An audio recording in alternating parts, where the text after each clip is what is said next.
Assalamualaikum warahmatullahi wabarakatuh. Waalaikumsalam. Kami dari kelompok 13 ingin mempresentasikan hasil kerja kelompok dari kelompok kami, yaitu implementasi, proteksi, dan hak akses file. Saya Aidil Ihsan Ramadhani. Saya Ahmad Maulana Khalidi. Saya Hakul Yakin. Nah, di sini latar belakangnya yaitu perkembangan teknologi informasi menyebabkan data digital semakin banyak digunakan dan disimpan dalam bentuk file. File menjadi aset penting yang harus dijaga keamanannya karena berisi informasi yang bersifat pribadi maupun rahasia. Tanpa adanya proteksi dan pengaturan hak akses yang tepat, file dapat diakses, diubah atau dihapus oleh pihak yang tidak berwenang. Oleh karena itu, implementasi, proteksi, dan hak akses file diperlukan untuk menjaga keamanan, kerahasiaan, dan kebutuhan data dalam suatu sistem komputer. Next. Di sini pengertian proteksi file. Proteksi file merupakan mekanisme yang digunakan untuk melindungi file dari akses yang tidak berwenang. Proteksi ini bertujuan untuk menjaga keamanan data agar tidak mudah diakses, diubah, atau dihapus oleh pihak yang tidak memiliki izin, sehingga kerahasiaan dan keutuhan dapat terjaga. Pengertian hak akses file yaitu hak akses file adalah izin yang diberikan kepada pengguna untuk melakukan tindakan tertentu terhadap file seperti membaca, mengubah, atau menjalankan file. Pengaturan hak akses membantu membatasi pengguna file sesuai dengan kewenangan pengguna sehingga keamanan data dalam sistem dapat lebih terkontrol. Selanjutnya akan dibacakan oleh teman saya. Baik, ada 3 tujuan proteksi hak akses file. Pertama, tujuan utama dari penerapan proteksi dan hak akses file adalah untuk mencegah akses file oleh pihak yang tidak berwenang. Dengan adanya pembatasan akses, data yang tersimpan di dalam file dapat tetap aman dan tidak mudah disalahgunakan. Selain itu, proteksi file juga berfungsi untuk menjaga kerahasiaan data agar hanya dapat diakses oleh pengguna yang memiliki izin.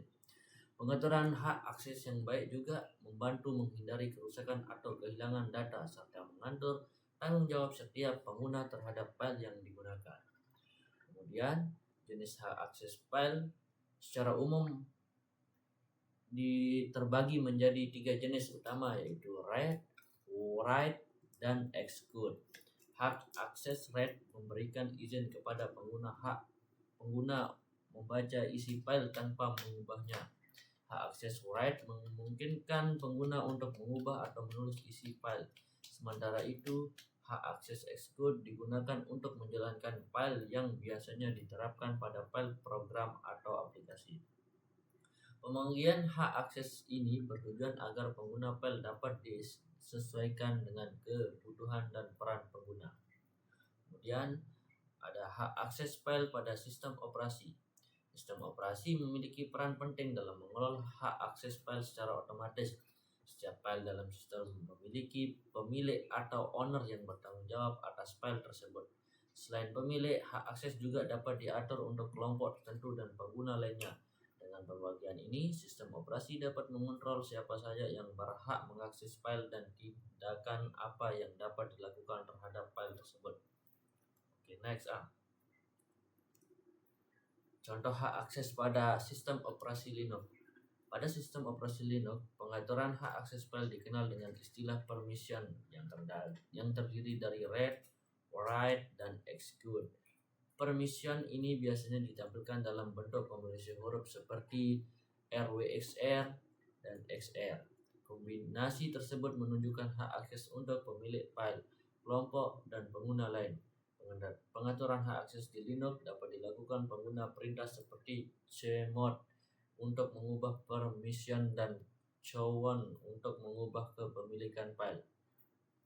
Sistem operasi Windows menggunakan metode Access Control List atau ACL dalam mengatur hak akses file. Melalui fitur Security Properties, pengguna dapat mengatur izin akses secara lebih detail.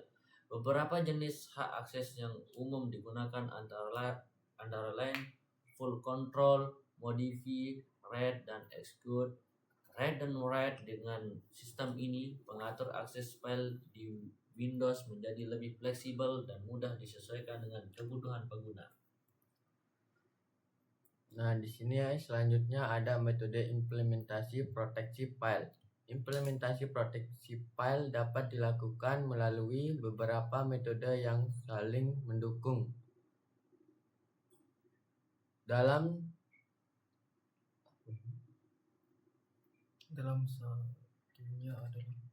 satunya adalah pengatur hak akses file untuk membatasi pengguna file sesuai kewenangannya pengguna. Selain itu, autentikasi pengguna menggunakan username dan password juga berperan penting dalam menjaga keamanan. Metode lainnya yang sering digunakan ada enkripsi file untuk melindungi isi data serta melakukan backup data secara berkala untuk mencegah kehilangan data. Enkripsi sebagai proteksi file. Enkripsi merupakan salah satu metode proteksi file yang efektif karena mengubah data menjadi bentuk yang tidak dapat dibaca secara langsung. Hanya pengguna yang bisa memiliki kunci enkripsi yang dapat mengakses dan membaca data tersebut. Enkripsi biasanya diterapkan pada file penting, data pribadi, dan dokumen rahasia agar tetap aman meskipun file tersebut jatuh ke pihak yang tidak berwenang.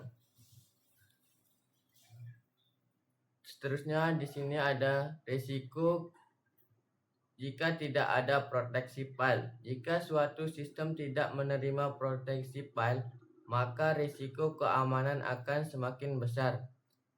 Data penting dapat bocor dan dimanfaatkan untuk kepentingan tertentu.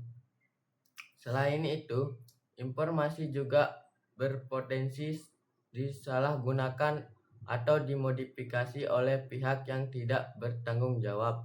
Risiko lainnya adalah kerusakan dan kehilangan data yang dapat mengganggu operasional sistem dan menimbulkan kerugian. Terus, studi kasus singkat. Sebagai contoh, sebuah perusahaan pernah mengalami kebocoran data karena semua pengguna memiliki hak akses penuh terhadap file sistem. Setelah dilakukan pengaturan hak akses yang lebih ketat, akses file menjadi lebih terkontrol dan keamanan data meningkat. Studi kasus ini menunjukkan bahwa penerapan proteksi dan hak akses file sangat penting untuk menjaga keamanan informasi dalam suatu sistem. Di sini selanjutnya ada project memanfaatkan implementasi proteksi dan hak akses file. Penerapan proteksi dan hak akses file memberikan banyak manfaat. Salah satu adalah mengikatkan keamanan sistem secara keseluruhan. Selain itu, pengaturan hak akses dapat mengurangi risiko kesalahan pengguna dalam mengelola file. Manfaat lainnya adalah menjaga integritas dan kerahasiaan data serta mendukung pengolahan sistem yang lebih profesional dan terstruktur. Nah, kesimpulannya adalah proteksi dan hak akses file merupakan bagian penting dalam menjaga keamanan sistem komputer. Dengan pengaturan hak akses yang tepat, penggunaan file dapat dibatasi sesuai kebutuhan pengguna. Implementasi proteksi file yang baik mampu melindungi data dari berbagai ancaman dan mencegah terjadinya penyalahgunaan informasi. Oleh karena itu, setiap pengguna sistem perlu memahami pentingnya keamanan file. terima kasih. Kami dari kelompok 13 pamit undur diri. Sekian, terima kasih. Assalamualaikum warahmatullahi wabarakatuh. Wah.